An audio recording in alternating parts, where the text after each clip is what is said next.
दरम्यान सोलापूर शहरात अशोक चौक, नीलमनगर, माधवनगर, अक्कलकोट रोड, शांती चौक, गांधीनगर, जुना बिडी घरकुल रोड अशा भागात शहरात खड्डेच खड्डे दिसून येत आहेत.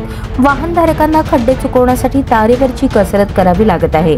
हे खड्डे चुकवताना अपघात होतात. गुरुवार दिनांक 30 सप्टेंबर रोजी शांती चौक पाण्याच्या टाकीजवळ सिमेंट टँकर अशा प्रकारचे खड्डे चुकवताना टू व्हीलरवरून जाणाऱ्या वाहनधारकाला धडक झाल्याने यात एका महिलेचा जीव गेला. या खड्ड्याबाबत महानगरपालिका पूर्णपणे दुर्लक्ष आणि उदासीन असल्याचे नागरिकांमधून चर्चा होत आहे. सध्या शहरातील खड्ड्यांची स्थिती पाहता असे दिसून येत आहे. खड्ड्यांमुळे अपघातग्रस्तांची संख्या जोरात आणि महानगरपालिका गेली कोमात.